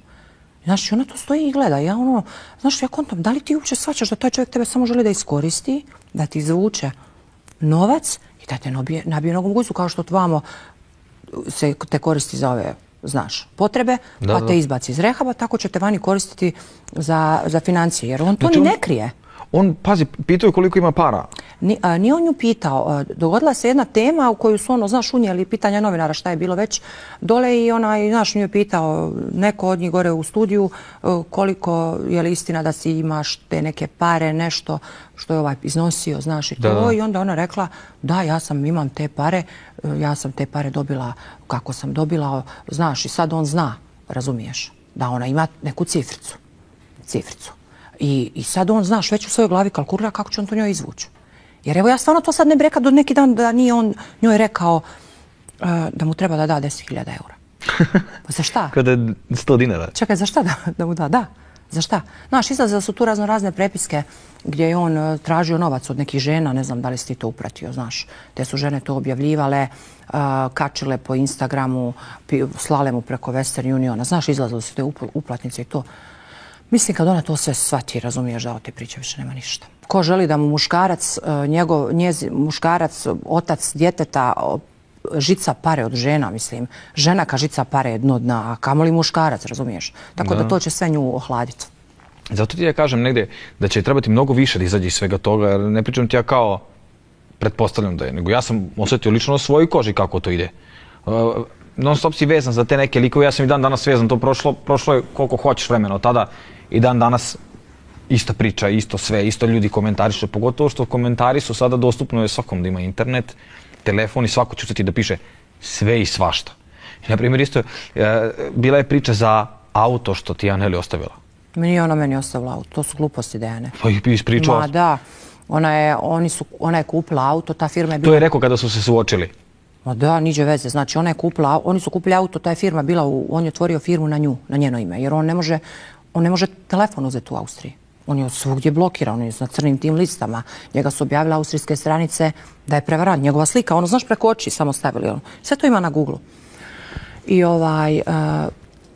oni su kupili auto, on je naš na koji način kupio auto njoj. Ona je imala svoje auto, pa je on nju nagovorio da ona proda, pa je ona kupila nekog Golfa, pa je on išao na posao s njim. Nije on imao ništa, razumiješ? Ona kad je došla, on je tu imao svašta nešto što nije njegovo. To je bila fora sve. Onda je ona njemu dala 13.000 eura za učešće tog auta. Međutim, ja mislim da to uopće učešće nije postojalo, nego je on uzeo ti 13.000, ali on je preko te firme koja je opet bila na njoj kupio toga nekog Audija. Ne znam ja koji je to auto. Neki sportski. I ona je vozila to auto i kad je dogodilo se ovo što se dogodilo sve, on je na prvu odmah njoj rekao vrati auto. Znaš ono, kome da vratim auto? Čiji auto? Vrati auto, onda ona tražila valjda taj novac da on njoj vrati. Okej, vratit ću na auto, vrati mi novac koji sam dala za auto. On je sad to na suočavanju i priznao. Ja nisam mogla da vjerujem da je čovjek priznao da mu je dala 13.000 eura. Prvi put da je nešto priznao. Ja sam doživjela prosvjetljenje. Ja nisam rekao, ovaj se čovjek mijenja. Postaje normalan, ali ne. Produhovio se. Izgleda da mu je izletilo, znaš. Priznao je to i Aneli je rekla kad izađe iz realitija da će ona s njime riješiti na koji način će oni to auto da riješe, jer on ako želi auto... Pa dobro, ona ga je faktički i platila. Pa platila ga je to auto od 20, ne znam, 1000 eura, on je rekao 50.000 eura, to su laži, znači. Treba zagooglati i odmah ćeš vidjeti koliko auto košta. Ja sad ne znam da ti kažem model auta, ali znam da su mi rekli da je oko 20.000 eura to auto. Tako da znaš, on je to auto uzeo na leasing i onda je tražio da mu ona vrati, a ona pola auta već platila, znaš, i tako te neke fore, i onda je kao bila priča, ja prodala auto dijelove. Šta sam ja automat? Ne razumijem. Palim auta, prodavam auto dijelove, ubijam ljude, kradem pare iz štekova 100.000 eura. Gdje su ti štekove 100.000 eura? Ne, znaš, pogubio se. Baš se pogubio. Kako ti je bila reakcija kada si prvi put upoznala Asmira? Jel ste mogla da ga provališ ili onako namestio dobru situaciju da se uvuče u familiju? Nikad on meni nije mirisao, ono što se kaže, znaš. Imate neke zle oči, znaš, kad priča ne gleda u oči ljude i odmah tu vidiš da tu nešto neštima. Nikad mi nije ni bio par za nju. Znaš, ona je zgodna, cura, lijepa. On je nikakav. Razumiješ? Ja i mama smo vas zagovorile, Bože, sad čovjek kakav je. I govorile smo njoj, vi niste par. Ona je govorila, dobro, ja njega volim, znaš, ja sam se zaljubila vamo tamo i okej, to i razumijem. Svačaš, zaljubila se u nešto si se zaljubila. Ne znam u šta, ali to je tvoja stvar, razumiješ? Ali pokušao on tebe da muva? Ne, ma nikad u životu. Nikad, Dejan. Ovo sve ono što priča, ovo su boleštine. Pazi, kako si reagovala kada je izbacio taj snimak gdje je rekao da si to ti na snimku? Znači, to mi je bilo najgore nešto što mi se dogodilo kroz reality. Znači, on je neke 6-7 navečer bilo kad je meni poslan taj video i govorim, ne mogu vjerati kao pornič i mi odmah govorimo, čovjek pustio sam. Znaš, hoće da bude mega popularan, Kim Kardashian, razumiješ? Ja govorim, ne mogu da vjerujem da toliko možeš biti bolestan, da pustiš, prvo da imaš uopće privatni pornič. ti si meni bolestan. Drugo, u toj prostoriji bilo još muškaraca. Znači, imate prostitutku, imate tu 3-4 muškarca i vi to snimate. Kako te nije sramota? Ti pokazaš kakav si ti odron kad ti pred svojim drugovima možeš da imaš seksualne odnose. Mislim, to je boleština teška. I onda on priča o nekome ko ima seks u realitiju. Mislim, on će nešto pričati. Pustio je svoj video i bilo je negdje 7 navečer, dan prije bio Norin rođendan. Sve to se nešto nama nakupilo tih dana, baš bilo teško. I meni mama zove i kaže, Bože, šta je uradio? Mi zgroženi. Sram me zbog djeteta, znaš. Koliko god ja njega ne mogu smisliti, meni je žao zbog Nore. Znaš, ne želim ja... Ružno je da Nora ima tatu koji je pustio svoju golu guzicu u javnost. I kaže meni mama, sad ćeš vidi kad kaže da si ti s njim na videu. Ja govorim, daj, nema šanse. Ja stvarno nemam, znaš, tako mozak, da ide tako daleko kvaran. Znaš, to mi je negdje kao da kažeš da ćeš brat i sestra da su imali odnose. Vjeruješ li ti to meni? Jer on je meni član porodice bio. On je muž od moje sestre bivši, on je otac od djeteta toga. Znaš, to je meni kao da si 2 člana porodice da kažu da su imala odnos. I krvna, vjeruj mi.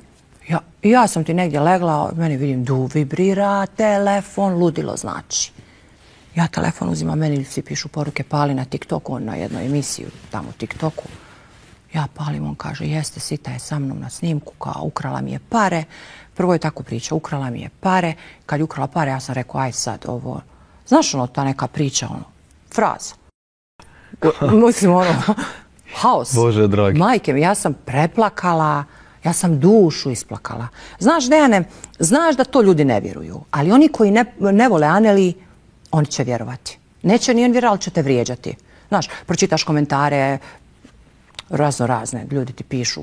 Znaš, ja inače više stvarno ne čitam to, ali u tim momentima sam čitala, da vidim kako ljudi razmišljaju. Pročitaš užasne komentare, znaš, kako Asmin i to, znaš, 2 sestre i mislim, katastrofa. Evo, ti si iznio to. Čekaj, kakav si ti čovjek ako si ti imao odnos sa svojom svastikom, mi to kažemo svastika, sa svojom svastikom, kakav si ti to čovjek? Jeli? Šta si ti? Si monstrum? Sve da je to postoji, znači bilo koji, da se to vjerovatno nekog postoji u familiji, ali kakav si ti to čovjek? Kad si ti mogao to da uradiš sa svojom svastikom, sa sestrom od svoje žene, mislim, ti nju trebaš da gledaš ko sestru to, a ne da takve bljuvotine pričaš. Pakao smo prošli, znači. Ali onda izlazile su slike Asminove majke, stavljena je glava na neku golu ženu. Vidi, Dejane, on je rekao da si to ti radila. Ma kakva ja? Otkud ću ja to uraditi? Eto, on je platio te slike 1000 eura. Taman sam ja luda pa ja idem plaćati te slike ili ne znam niješta. To su raznorazni antifanovi pravili. Meni je to poslano. Znači, meni su to poslali. Ja sam imala te slike, ali nisam ja to nigdje kačila ni objavljivala. To nikad niko nije mogao da vidi. Ni na Annelinom profilu, ni na mome profilu, ni na jednoj našoj stranici od naših podrške. To su oni kačili po nekakvim grupama, dijelili te slike. To su napravili, znači, ljudi koji su vjerovatno podrška od Anneli. Jer on je pričao užase o Anneli. On je iznio slike od Anneli koje je ona slala bivšem momku koji je to iskoristio nekad. I to je neko skrinovo i to je čuvao godinama. Znamo mi sve ko je šta je to uradio. O tom potom. I onda su, znaš, ljudi imaju taj revo. Znaš kako je ljudi kad podržavaju nekoga. Oni ginu za njega. Znaš, gledaju to, ne spavaju, sekiraju se. Isto kao mi kući. Mislim, ima tu težinu kad neko baš zaroni u to. Kakva ja slike njegove majke da sam kačila. To su apsolutne laži, gluposti. Pokazalo se ko kači lažne slike. Evo, sad se pokazalo. Ko se bavi time. Objavio je moje neke slike koje nisu moje. Za 2 minute su naša podrška ušli u Google, aplikacija ih odvela direkt na neku stranicu, ili OnlyFans ili neku, i našli su odakle je skinuto tijelo žene. Znaš, postoje te aplikacije. Tako da evo, vidjeli smo ko se bavi Photoshopom. Ti si rekla u intervju da Asmin treba da se odrekne Nore. Jesam. Zato što se on već odrekao Nore. On je 2 mjeseca početka realitija dao izjavu da se on odriče Male i kad bude imala 18 godina da može da mu se javi. Šta je to nego odricanje djeteta? To je rekao? Da. On je, jedan od novinara je njega pitao, on je, sjećam se toga klipa, vozio auto i rekao ja se odričem svega što ima veze s Ahmićima. Kao pitao ga taj novinar, je li i djeteta? Rekao je da, kad bude imala 18 godina može da mi se javi pa ćemo kao u fazonu vidjeti šta i kako. Tako da nemamo mi tu šta više da pričamo. Završi tu priču, ti si to dijete nagrdio za cijeli život. Mislim, zaboravit će se to, jeli, ona je mala, ali nagrdio si je. Ti si rekao da sumnjaš da je tvoja, da je Aneli spavala sa više muškaraca u isto vrijeme. Znaš, ti si tu majku toga djeteta toliko isponižavao da je to strašno, a pritom si to dijete nagrdio, sumnjaš da je tvoje. Znači, nema, Dejane, po meni on nema šta više da traži tu.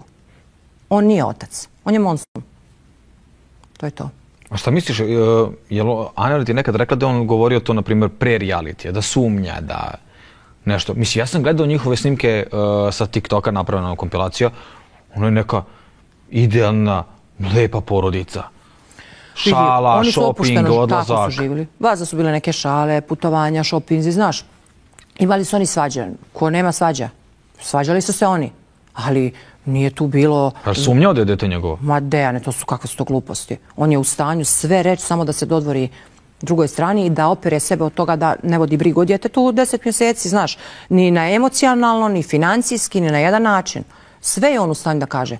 Čovjek koji ostavi svoje dijete u domu i kasnije u hraniteljskoj obitelji, tebi sve priča koje i šta ja, dijete mu živi pod nosom. Razumiješ? Tu sva priča završava. Nikad neće priznati to, ali ja sam vrlo, vrlo blizu do toga da dokažem da taj dječak postoji. Vrlo blizu. Je ti teško da saznaš te neke informacije? Pa malo mi je teško jer to je ipak Austrija. Da je to na Balkanu, već bi se to došlo do toga. Imam neke informacije o djetetu, otprilike gdje živi i to, tako da... A koliko djete ima godina? Ja sam gledao da on nije to ta slika, taj je stariji... Ma laž. 13 godina? Da, 13 godina ima djete. Samuel se djete zove. On je nju dobio, tog dječaka dobio sa nekom Njemicom koja je bila u Austriji i ta žena je narkomanka i ona je rodila dijete i ona je njega, kako sam shvatila, zvala, on njega to nije zanimalo i onda je dijete ostavila u domu i otišla je u Njemačku. Eto to. I ona ostavila dijete? Da, mislim, žena je narkomanka. Nekako da prati ta karma sa decom i... Pa nije karma, nego on nema emociju. Nema ono prirodno u čovjeku, znaš, da je ono osoba koja ima onu, znaš, zaštitu u sebi, ono dijete da ti neko krivo pogleda, znaš, ništa ono toga nema. A čudi me nekad kad uzme da priča, kad ga slušam tako u određenim dijelovima, ima negdje onako kao da mi, kako bih ti rekao, kao da može da bude normalan, da se saoseća, da napravi pauzu, da povuče crtu, pređe iz te surovosti, povuče liniju, ko na primjer sa tobom, i onda, aj nemoj ti mene napadati, neću ja tebe. I za 1 minutu opet... Da, i onda se krene lepo, kao ajde nemoj dosta, nemoj ti mene, neću ja tebe, ajde polako, gotova ta priča, pustite me na miru, ja ću svoj život. I ja kažem, pa super, lepo. I onda opet idemo. Imali smo primjer, vidi uživo to. On kaže, možemo li se dogovoriti da više ni ja tebe, niti mene, ni porodice. Ja kažem, možemo, i on za 2 minute kaže, ti si na video snimku.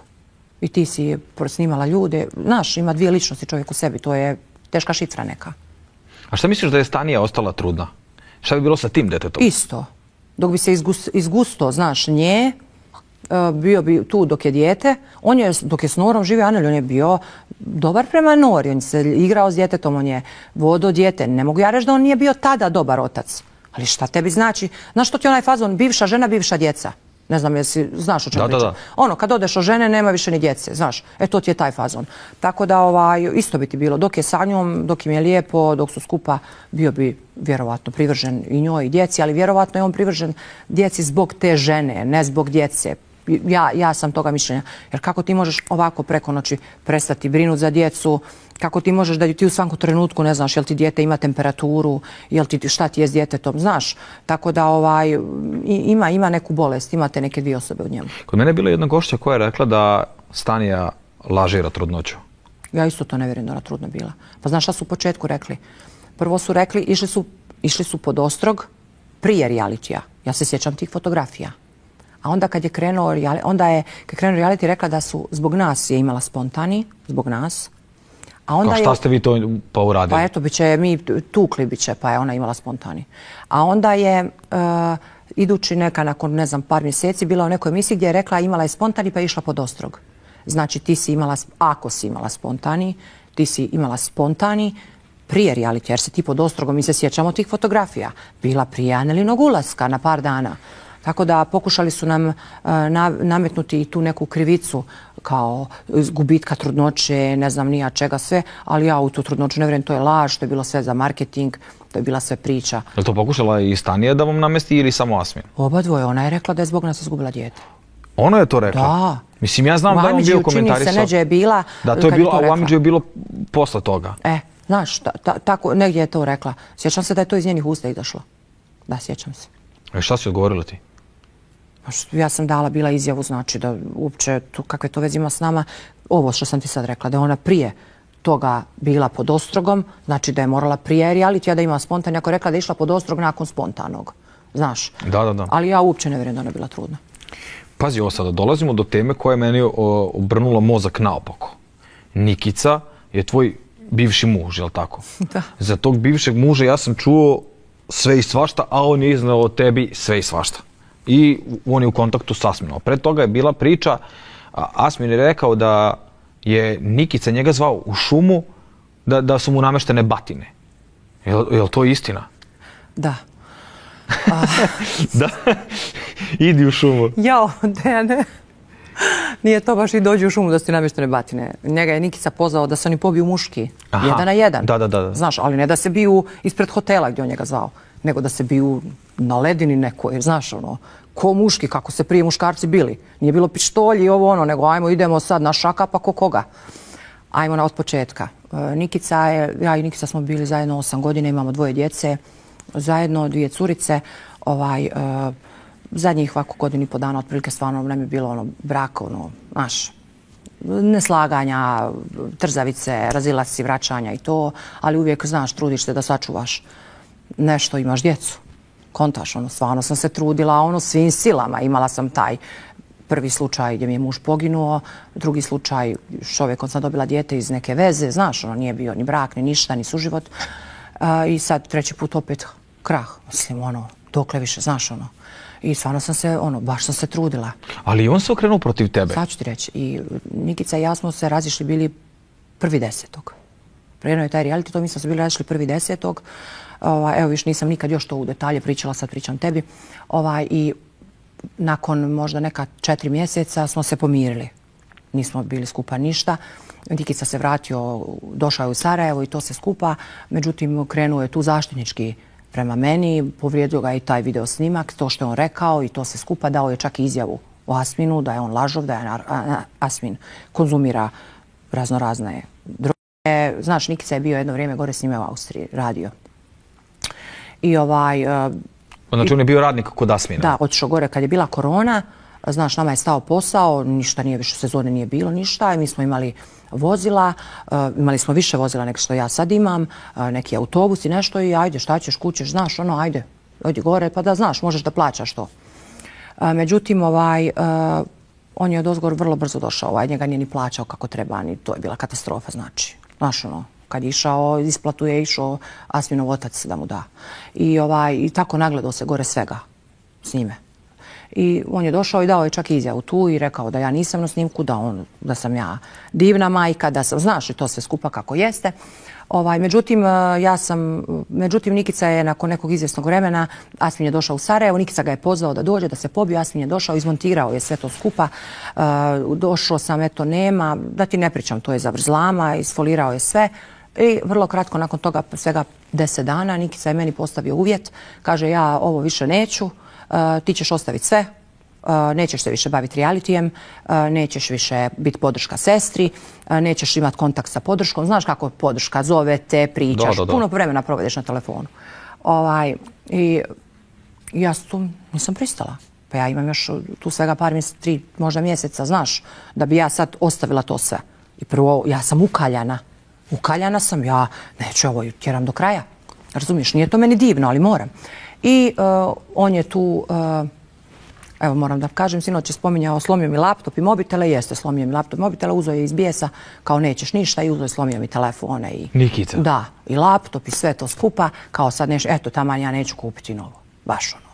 I slomio je to, otišao je sutradan da bi za 2 dana krenuo Asmin da iznosi stvari koje u pozadini imaju istine, tipa da je on meni slomio telefone, da mi je slomio laptop, znači automatski ja znam da je to Nikica ispričao njima. Znači na kraju su se posle toga da se potuku, njih dvojica se uortačili protiv tebe? Oni su u biti svo vrijeme bili u kontaktu. Ja sam saznala preko 3. osobe. I kad si se pomirila sa Nikicom i kad su trebali da se tuku, oni su... Da, tu je negdje malo bilo ono kao zastoja između... Oni nemaju obraz, ni jedan ni drugi, znaš. Oni će se potući pa će se pomiriti. To su takvi profili iz interesa, znaš. Da. Ja sam kad se saznala da su oni svo vrijeme bili u kontaktu, da je Nikica njemu iznosio razne stvari, znaš, pričao poluistine na koje je Jasmin dodavao. Svaćaš kako njemu paše. Kao eto. I on je njemu rekao to, ispričao i zamisli ti priče. Nikica je Siti slomio laptop i telefon iz razloga što je Sita njega ufatio da je vara. Prvo je bilo da me ufatio u krevetu s nekim čovjekom, pa je drugi put bilo da mi našao poruke. Ok, aj ufatio me u krevetu ili našao poruke. Kako to? Koji je čovjek sa mnom ufaćen u krevetu? Imaš i dokaz. Ajde, više nije krevet, pa je kasnije bilo poruke. Pa gdje su te poruke? Valjda ako mi je našao poruke s nekim muškarcem, valjda bi ih skrinovo, valjda bi ih spremio, da ima dokaz da pokaže mojoj familiji ko sam ja, jel tako, da ja njega varam. Znači, ko bi to, slomio telefone i puj pike više kao ne važi, nema više ti poruka, eto ja slomio telefone. Znaš, pokušao mi je namontirati da sam ja varala svoga muža i da je on mene zato ostavio. Znaš, nema gadosti koje nije. Da bi oni iscenirali neki poziv u kojem su se dogovorili da pljuju mene, da iznose užase, da sam, ja ne mogu ni da izgovorim šta su se rekli. Za moju majku, da sam ja Nikicu optužila da je imao nešto s mojom majkom, mislim... Da, pazi, ja sam, znači, to je ono što sam ti rekao i kad smo se vidjeli, znači, ta tema mi je nekako ono raznala mozak, zato što ne mogu da pohvatam ko je tu s kim dobar, zato što su mi postao neprirodne su stvari koje se dešavaju. Priča je bila da ti tog Nikicu maltretiraš, tučeš, ugrožavaš. I da kada je došla policija, tu je bila Jani, ili došla policija kod vas kući. Nikad. I kada je policija pitala šta je bilo, da je tvoja mama odbranila Nikicu pred policijom. Budalaština. I da si ti onda rekla da njih dvoje imaju odnose. Da zbog toga u stvari tvoja mama odbranila njega. Pa viš dokle ti mozgovi idu? Viš ti koliko je to kvarno? Ali to je iz Jasminove glave, ja sam u to sigurna. Znaš, on njemu rekao, ajmo mi nju nagaditi ovo. On isto ko što je rekao sinoć, da sam ja rekao da je njega otac ja ne mogu to ni izgovoriti. Ko je to rekao? Jasmin, da sam ja to izjavila. Nikad u životu. To ne postoji. Dajte to, pokažite mi gdje je to. Znaš, on ima te prljave, užasne stvari koje je u stanju da izgovori. To za Nikicu, znači, to je Dejane katastrofa. A si ga tukla? Nikica ima 193 ili 4 centimetra. Je visok čovjek koji ima 120 kila. Koji je, znači, snažan muškarac, stvarno. Što bi mi rekli, on je jak kao bizon. Koji je preteškog karaktera. Da ja mogu njega da istučem. Je li moguće to? Znači, kako su to gluposti? Koji to muškarac trpi da ga žena tuče? Nikad u životu. Nikad. Čak je on rekao u tome pozivu da je on meni iščupao kosu. Nikad mi u životu nije iščupao kosu. Nikad. Znaš, ono, ja ne znam više dokle, znaš te laži, kako su oni to sklopili, ali su se pogubili u svemu tome. To se pričalo baš onako, nije imalo temu, nego zbrda zdola. Optužila me da sam bio s njenom majkom. Ona mene tukla. Njena majka mene obranila. Koja će to majka? Znaš kako, ispada njih dvojica su u kontaktu i onda Asmin kad kaže, ispada da to kao ima istine. Asmin je rekao da je njemu Nikica rekao da si se ti bavila prostitucijom sa sestrom, isto da ste zajedno radile to... puno nekih stvari. A šta ću ja na to reći? Ja mislim da to nije Nikica rekao, nego on to od prvog dana govori. Te stvari je govorio da smo mi u Bujanovcu neđe radile i to. Ovo je Bujanovac, imao sam jedno što je bilo Bujanovac. Ja ne znam ni gdje je to. Znaš, ja sam ti googlala da vidim šta je to. Dobro je mjesto, dijaspora. Naravno, puno je para. Da, puno para. Ja znam o Bujanovcu sve to, idite tamo posjetiti. Svi koji odu tamo vrate se veliko s ogromnom količinom novca. Da. Znaš, mi smo tao iz Dubrovnika, djeca cijeli život dole. I mi smo odlučili da idemo da radimo u Bujanovac, da se bavimo tim nekim stvarima, nelegalnim radnjama. Pritom, ja sam u Srbiji bila svega par puta u Beogradu, to je sve što sam bilo. Mislim, to je glupo uopće da se ja pravdam. Našli su fotografiju mene i sestre u diskoteci i rekli, evo ih u Bujanovcu, znaš? I takve stvari. Nema što nisu radili. Da mu je Nikica rekao to, ja ne znam. Stvarno, ne mogu da tvrdim jer Jasmin to govori od prvog dana. Da smo mi prostitutke bile. Tako, da sam bila na heroinu, da sam se liječila 7 puta, da su me vezali lancima. Znaš, nema tu šta on nije pričao. Sve je to on pričao. Tako da, da li je to rekao Nikica ili nije, šta god je rekao na njegovu dušu, on je otac moje djece. Ja ga neću pljuvati. Ja ću samo reći da je čovjek koji nema ni moral, ni karakter, ni čast. Ti kad si mogao majku svoje djece da prodaš, da izdaš, ti ćeš prodati svakoga. Ko će tebi sutra biti prijatelj? Ti si svakoga u stanju da prodaš. Za šta? Za neku pako, za neko zlo. Ne znam, još nisam shvatila baš srž toga svega, zašto i kako, ali ni ne zanima me, iskreno ti kažem. Od koga je Jasmin kupio slike tvoje za 1000 eura? Znači, on je navodno, ne navodno nego jeste, to sam ja provjerila, jedan momak iz Dubrovnika kojeg mi poznajemo, nismo mi prijatelji, ja sam družila se s njegovom braćom, oni su stariji i ono ko djeca su, tinejdžeri smo izlazili, družili se, brat je od toga momka jedan poznati nogometaš, neću da momka sad degradiram, koji je igrao za reprezentaciju Bosne i Hercegovine. Tako da taj momak je inače patologija, bolestan je, voli da puno laže, znaš, cijeli grad to zna, ali uvijek sam imala neki korektan odnos s njim. Međutim, Jasmin je nekako, taj se momak oglašavao, javljao se, kako ja znam, Ermini i nudio se da on ima neke moje fotografije. I kao njima prodao, to je Photoshop. E sad ti meni Dejane reci, Jasmin je napisao da sam se prodavala kao kilo janjetine i da sam prije 18, kad je moj sin imao 2 godine to radila i ta slika stoji. Moj sin je znači ima 20, prije 18 godina sam ja to radila i sad postoji ta fotografija koja je perfektna. Pravi onaj Photoshop urađena, znaš ono top. I ti ćeš meni reći da si ti vjeruješ da sam prije 18 godina postojale takve fotografije. Da, vidio sam sliku. I ti si kao to i kupio to za 1000 eura i uvjeren da je to prije 18. Pa dobro, okej, eto ti si malo glup pa si to povjerio, ali ti si to pokazao i Stani, i bratu, i sestri, i prijateljima, jel tako? Da. Znači neko bi od njih rekao, halo, Stani. Pa ne mogu ove fotografije postojati prije 18 godina. Svi znamo kakve su bile. Jedva si imao telefon da ima kameru. Ne znam je li bilo ono telefona s kamerom. Jedva. Pa jedva. Kako si ti, mislim. Bila ona kamera VGA, to ono kockicama. Nešto ona. Ne mogu popiti tu priču. Mogu popiti priču da si dao pare, ali da si dao pare i svjesno znao da su namontirane fotografije. To je negdje ono što ja mislim. A to sad kad slušam, neverovatno je sklopiti kockice svega toga. Eto. Znaš ono, pazi, ispada sad, on je u vezi sa Stanijom. Stanija ga podržava da on objavi svoj zamisli to. Svoj snimak gdje je se opšti sa nekom devojkom, tačnije gdje je neki grupnjak. Onda dozvoljava mu da kaže da si to ti, koja si mu porodica, familija, onda u svemu ona to brani i sebe i njega i to sve nekako prave zdravu priču. Sa druge strane, muž koji je krenuo da se pomiri sa tobom, dobar je s Asminom i zajedno s Asminom kuje plan protiv tebe, a on sa tobom ima 2 dece. Katastrofa. To je neverovatno. Ma katastrofa. Ovakve stvari stvarno ćeš opet teško čuti vidjeti. Ja i sestra stvarno što imamo izbor, to je katastrofa. Jes, Boga mi, mogu odmah da ti kažem. Ali nisam ja ništa bolji. Samo nemam dece, ali nisam, ja sam tu negdje. Dobro. To je tu, bara. Tu sam, da. Baš smo blizu, u PDK. Ne znam sad kad bi mogla da izaberem, jel tebi gore ili nama, ne bi se mogla Mrtva trka, jel da? Tako da ja i sestra stvarno imamo taj neki izbor, ja ne znam, jeziv, ali evo ja sam sad gruhla opet glavom od zid. Kad ćeš povući neki zid, nešto, to je to, neću više sad radim, moja deca, to je to, pa povlačim, definitivno povlačim i možda nekad kad neko stvarno naleti onako da je iskren i da vidiš da je to neko, da ga baš dobro upoznaš, eto možda da pružim priliku nekome ponovo. Misliš da ćeš provaliti i odmah na keca, da li je to neka gluma ili nešto? Pa odmah neću sigurno, ali neću se sigurno upuštati ništa. A posle će biti kasno. A neću se upuštati ništa ozbiljno. Znaš, kao kad se vidite ugasi telefon, ne unosi se telefon, ništa. Nema telefona, dobro, upravo si, nema telefona. Kako komentarišeš kada su se suočili Anel i Jasmin? Ona je krenula mu pruži ruku.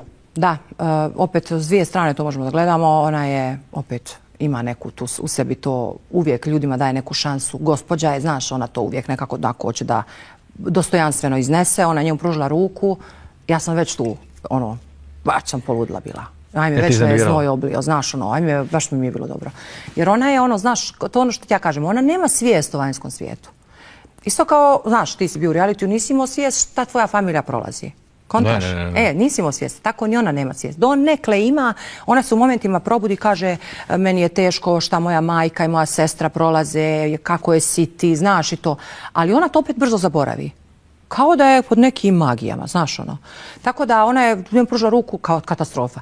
Ok, ja to mogu njoj opravdati, ali ja mu ne bi ruku pružila nikad. To ne postoji šansa za to. Taj čovjek je za mene mrtav. Znači onda Dejane okrene nebo, zemlju, ne znam što da napravi. Tu nikad u životu ne može 5% da ispravi onoga što Možda je radi. ciljeno to uradila. Možda. Onda je ona njega pustila. Znaš, ona se pogubila u svemu tome. On je njoj davao laži, informacije lažne, da je se odrekao brat, da sam joj ja prodala auto, da mamu gađaju jajima u Sarajevu kad hoda. Znaš, ono... Pa to je istina. Mađe Dejane, pa znaš kako nama ljudi prilaze srčano, grle nas, da se slikaju, znaš kako to ide. Svi ono, znaš, Meksemani, one dvojice, naša Sarajka, lijepa, kakvi jedan i drugi, znaš, ono, katastrofa. Stvarno, znaš kao ove žene u srednjim godinama, one to gledaju, baš svugdje nam prilaze. I ono, baš imamo, ono, znaš, ono, ko te ne gotivi, neće ti ni prići. Znaš, neko ko te ono... Da, zaobiđe. Zaobiđete nešto, niko sigurno ništa ružno reći. I znaš, došao je tu s nekim informacijama, majku ti gađaju, Sita, kaže, znaš što je rekao? Sita, kaže, na TikToku, kaže, zvijezda glavna, ona ima svu, kaže, popularnost i si, kaže, nebitna, u tom fazonu nešto. Znaš, ono, pokušava je baci bubu uho da ja se koristim ovim, znaš, ovim realitijem. Njenim životom i lošom situacijom. Ali ona to nije povjerovala, znaš. I da sam ja pustila video snimak njegovu javnost. Mislim, to su takve gluposti, znaš, tako iskoristio je tu situaciju, katastrofa je bilo. A šta misliš, kome je narod više poverovao? Eto, ispratila si situaciju, komentare i sve. U početku je bilo, znaš, 50-50, bilo je stvarno užasni komentar, ali kako je ovaj reality tekao, ljudi joj se stvarno više vjeruju njoj, pa ko može onom budalaču vjerovati, onome luđaku, znači ono što čovjek priča. Onda je do jedne granice lagao, ljudi mu vjerovali, ali kad je prešao, Dejane li svoje momke, kopala ih u vrtu, da mljela u mašini za mjesto. Njegov otac govorio, Bože mi oprosti, ja ubila muža, prodilale 3 vagona droga. Znaš, ono, tu su se već pogubili, znaš. Tu je baš onako otišlo, ono, pa gdje su nam ti dana robije nemam. Kako sam ja to sve uradila, čovječe. To ko ona serija, ona Kraljica Juga, Teresa Mendoza. Kakva Teresa je za nas ništa. Teresa je nama potrčko. Oni da znaju za vašu priču, oni bi promenili scenariju skroz. Netflix bi došao da snima ovo, da. Bukvalno. Da te pitam, negdje privodimo emisiju u kraju. Zanima me šta se na kraju desilo sa ogrlicom koju je vaš rođak učinio uslugu Asminu da kupi i da donese, ti si provalila da to Asmin nije kupio nego rođak i na kraju ispada da Asmin uopšte nije dao pare rođaku, nego je prevario. Narukvicu je rođak kupio, znaš, bio je rođendan i veliki se pritisak vršio na Asmina, da li je poslao poklon, on poklon nije poslao jer nije imao vjerovatno para, ne može poslati samo 100 eura poklon, znaš, trebalo je to malo više da košta. Međutim, on je pozvao mog rođaka, našeg rođaka u Sarajevu i rekao mu je, ajde kao ti kupi neko zlato i šta ja znam i daj možda neke pare, ili je taj rođak dao pare sam, ja to stvarno ne znam, ali nešto je od njega tražio, vjerovatno neko zlato. I rođak je otišao, kupio je narukvicu i donio je tu kesicu, jedne zlatare poznate u Sarajevu i stvarno mi tu kupujemo svi zlato. I kad je donio, ja govorim, pa ovo je mama meni dala, ja govorim, pa ovo nije kupio Asminovo, je kupio taj rođak, vidiš ti koja je ovo zlatara, ona nije ni skontala, znaš. I kaže ona, da, u pravu si, mama njega pozove tog rođaka i on kaže, ma jes, rekao mi je da kupim pa će on meni poslati. Znaš, pare kao ovo ono, tu je bilo, narukvica je bila 250 eura 500 maraka i 250 eura 500 maraka u kešu. Znači 500 eura poklon. Međutim, on to nikad nije refundirao. Nije uopšte poslao pare? Ne, zato što znam, mama je pitala toga rođaka, ja sam se iskreno na tog rođaka naljutila, znaš, zato što je uopće pokušao da mu pomogne. Da, pristao na to. Znaš, ja to stvarno ne mogu da podržim. I onda je mama zvala rođaka i pitala ga je da li ti je dao, nije dao, prije 2 mjeseca je to bilo, tako da on to neće njemu nikad dati, jer on, nema on para, šta ima on prešnje gdje će poslati. Znaš šta, jako lijepo pričaš i uopšte nemaš ni da zastaješ, niti da u tebe onako po priči vidim da ne lažeš i da ne izmišljaš. Da li sebe možeš da vidiš možda u realitiju, da uđeš, da odbraniš se u nekoj sljedećoj sezoni ili u nekom bilo kom realitiju, da odbraniš sebe, da odbraniš Chanel i porodicu? Ne, nikad u životu. Da mi milione daju, ja to nikad ne bi uradila. Prvo ne bi ostavila svoju djecu nikad. Ja bi za 3 dana, ja mislim, na infuziji bila, znači. Nikad u životu, drugo ne bi mogla da živim u onim uvjetima dole kojima oni žive. Sve meni u životu onako potamam, znaš. Ja sam to sve sebi nekako nagodila. Da ja ne mogu da imam svoj čist krevet, da ja nemam svoj toalet i to, da ja nemam da jedem i pijem što se meni jede i pije. Ma nikad u životu. Ne postoji šanse. A gdje bi ostavila decu? Šta bi ti uradila? Nigdje. Ja ne bi ušla. Mislim, ne postoji šansa da uđem. Nikakva. A ni sad da ostane Ana ili napolje kaže sad ću da ti se odužim, idi sad ti odbrani nas. Nikad. Ne bi mogla da joj ostaviš djecu? Ne. Nikome ne bi mogla ostaviti djecu.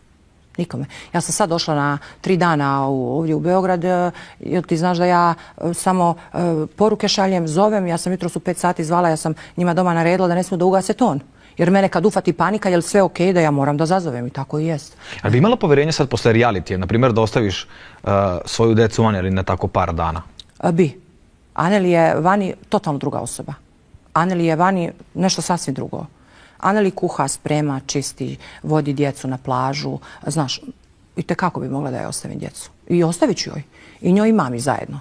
Sad idem ja na odmor. Ma idem ja na odmor, nema tu, definitivno. Potrebaš da odeš ali ti moraš u neku banju, znaš, da potopiš mozak u nešto. Da, tako nešto. Ako ima neka, znaš, nekim vijugama da me resetira, da se vratim u stanje prije ovog realitija. To bi trebala, zato što bukvalno ljudi napolju prolaze mnogo veći stres nego ljudi koji su u realitiju, ali ti čitaš sve, ti danas vidiš 100 nekih komentara, 100 negativnih ljudi će ti prići, reći će ti nešto, poslaće ti poruku, onda upališ televizor, na televizoru je rasprava, ne možeš da pomogneš, ovdje se dešava, to ti raznosi mozak. Da, nama je vani puno gore, znaš, mi smo svjesni svega i imamo dodir sa svime, znamo sve što se dešava i unutra i vani, a ona zna samo ono što se dešava unutra i eventualno ono nešto, znaš, što im kažu, ali oni opet su toga stanja, ja kažem, polusvijesti da oni to ništa dole ne kapiraju.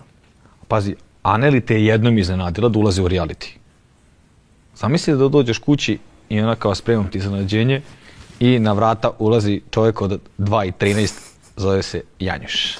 Marko Janjušević. A ne mogu to zamisliti. Kako bi reagovala? Ma kako, zalijepila bi vrata pred nos. Tu nema šanse da ja ne. Mene ko uvrijedi, male stvari kad su mi ljudi kroz život, znaš, kad čujem da me nešto otračao neko, za mene taj ne postoji. A ne neko ko svakodnevno me proziva i nikamu nisam podržavala, štitila, branila ga vani, kupovala, slala poklone, sve znači. Šta je god trebalo, sita je slala. Nije to, sad ne pričam zbog materijalne strane, nego zbog toga što sam toliko brinula, znaš, da sve bude im okej. I da ti meni sinoć psuješ njoj jebe sestru, jebe majku, vrijeđaš, satračeš nas. Ne. Ali on bi ti bio lik koji bi mu od tebe, 100%. On? Da. On čeka da ode Aneli do WC-a, onda bi on bacao forice. Ajme, meni. To bi bilo ludilo. Pa znaš šta? Ne mogu to ni zamisliti.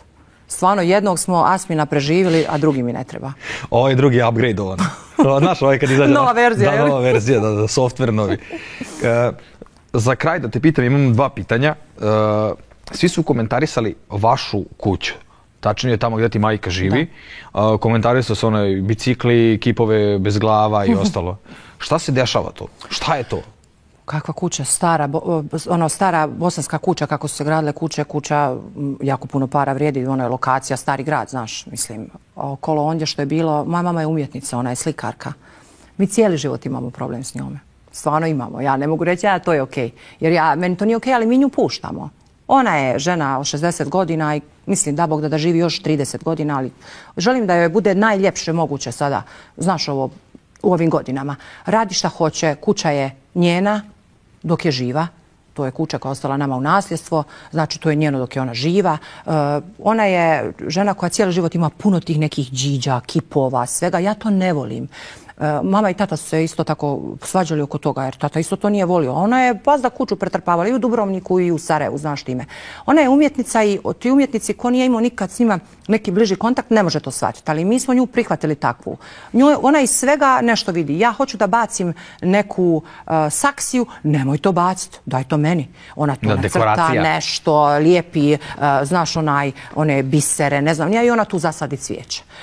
Hoćeš baciti fotelju? Ne. Nećeš baciti fotelju, ona će to tapacirati. Ona kupi materijal, ona je kupila aparat za tapaciranje. Znaš, ona od svega želi nešto da napravi, nešto to njoj treba, nego što se ona osjeća dobro kad to uradi. Tako da, eto, sve te neke džiđe, miđe, ono što su koristili da je to otpad, smeće i to nije nikakav otpad i smeće, to je njezin atelje, ja kažem. Znaš, mamino je dvorište, atelje njezin. I kuća je njezin atelje. I mi nemamo pravo da njoj kažemo šta će ona raditi u kući njenoj. To je njena kuća. Koliko ona uživa u tome, koga briga. Tako je. Ima pravo da uživa, ima pravo da živi kako ona hoće, dok to ne ugrožava nekoga oko nas. To je njeno pravo. Tako da, eto, to su čiste gluposti. Na sve su nas moguće načine pokušali degradirati, čak i da smo se bavili mađijama nekim, da lavovi lanci, romske, kaže, neke vrađbine, ovako, onako, čak smo i Romi. Nema, Dejane, šta nisu na nas navalili. Nema stvari. Dobro se nosite sa tim komentarima. Nisu to lagani komentari zato što je to sve medijski i pročitaj i ko poveruje i ko ne poveruje i ko će ti nešto od toga prebaciti. Svako ima pristup tim informacijama. Znam da nije lako, znaš, nije meni lako, znaš, stvarno nije lako kad sve vratiš se i hoćeš da se sjetiš, ali pokušavam da ne mislim o tome. Znaš, baš sam onako tu plano sinoć poslije onoga svega, meni ono bilo smiješno. U momentu se ja uzrujam, znaš, ali kad stanem kažem pa daj, čovjek se sam blamira, ko njemu više išta vjeruje, znaš. Tako da pogotovo ovo postepeno, kako bude prolazilo vrijeme, ljudi će sve više i više da vide ko je on, a najviše će ga boliti to što će sad medijski biti donji. Kome je on više zanimljiv?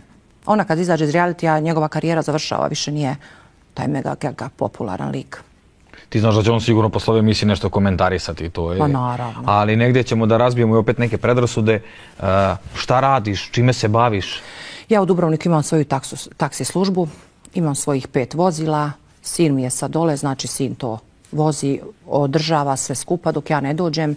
Ja sam malo, inače, cijelu godinu živjela u Dubrovniku, ali od ove godine sam došla da živim zimi ovdje. Malo sam upisala u školu, djecu vrtiće ovdje. Sin mi je već veliki, tako da skoro ću ja dole. Trebala sam malo prije već sam trebala sad kad škola je završila prije par dana, ali zbog ove moje curice koja ima autizam, ona ide u poseban program gdje imate svoje terapije i to sve svakodnevno, osim vikenda.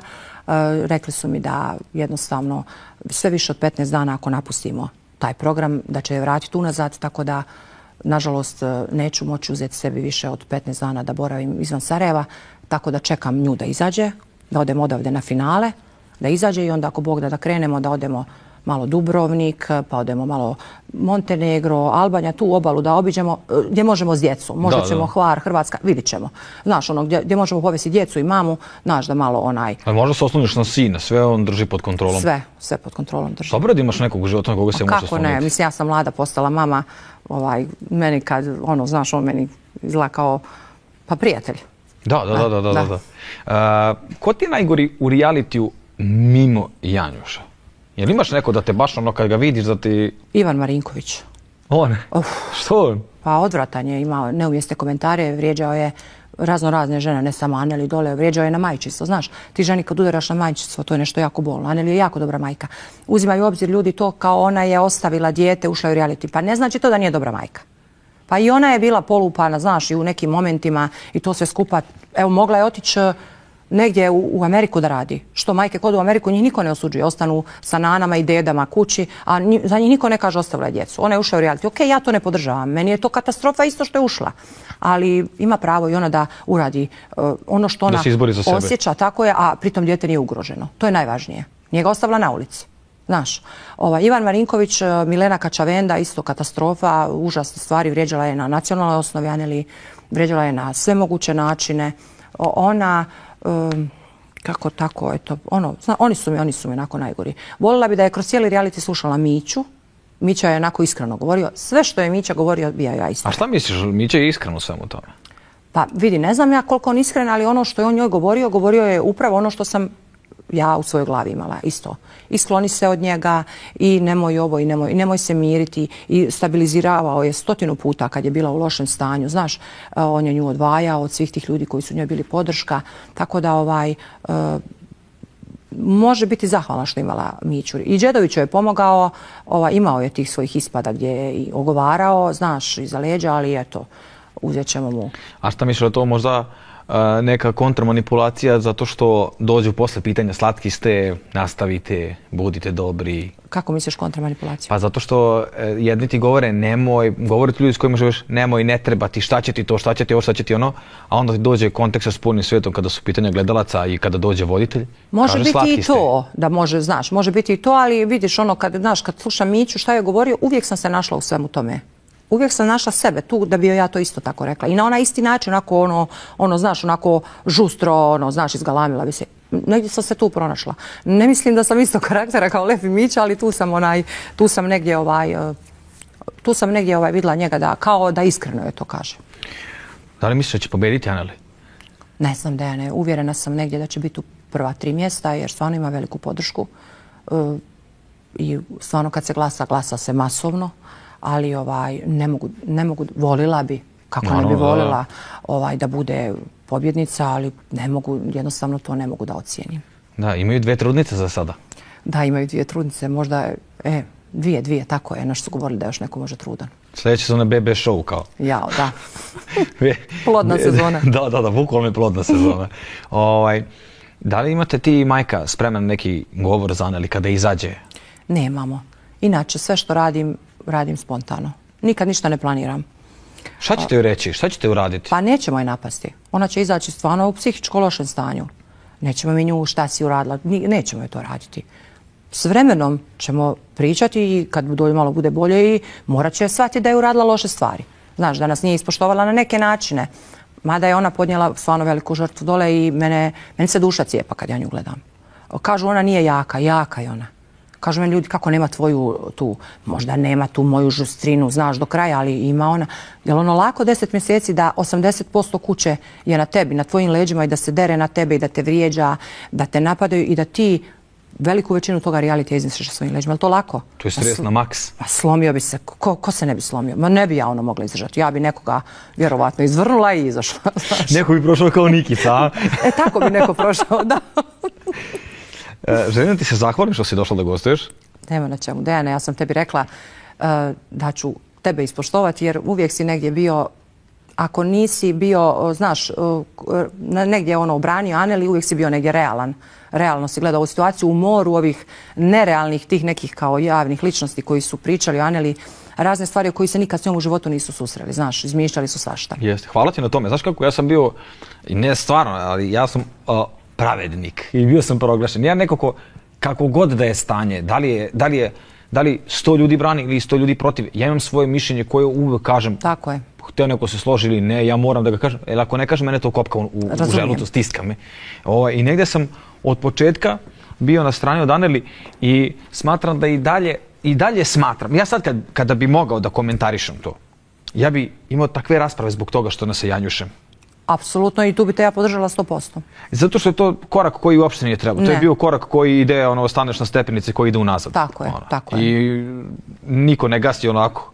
Ide na solarno. Rekla sam ti, od jednog dželata je pobjegla drugome. Da. To. Tako da, hvala ti puno još jednom. Nema na čemu. Nadam se da smo rešili ljudima u glavi sve što su imali nedoumice. I drago mi je da si rekla da radiš, da ne bi bile krenule spekulacije neke i hoće svašta da nakače. Svako ko mene pozna i ko je iz Dubrovnika zna da ja radim i da ja imam svoj posao godinama, znači. Boga mi, Dubrovnik je dobar, još tamo raditi nešto. Da, to je stvarno za sezonu vrhunski. Jeste, da. Vrhunski. Dobar biznis tamo. Dogovorit ćemo se nešto. Kupit ću jedan auto. Može, pa dođi. Nek se vozi tamo. Hvala vama što ste gledali, lajkujte video, ostavite pozitivan komentar, nije lako istrpeti sve ovo, znate i sami kada ste podržavali mene kakva je situacija bila i koliko je teško prolaziti kroz sve ovo i kroz što je prolazila sve moja porodica. Dobro, jeste zbog mene, ali znate kako tiču komentari i da bi bili divni morate da pijete divnu vodu, zato što sam ja divan, gošća je divna, emisija je divna, teme i nisu baš divne, ali takva je okolnost bila. Birajte ljude s kojima ćete biti, s kim ćete praviti decu, zato što sutra može da vam se obije u glavu. Nemojte da verujete svakom, a ja vas ljubim, pozdravljam i laku noć.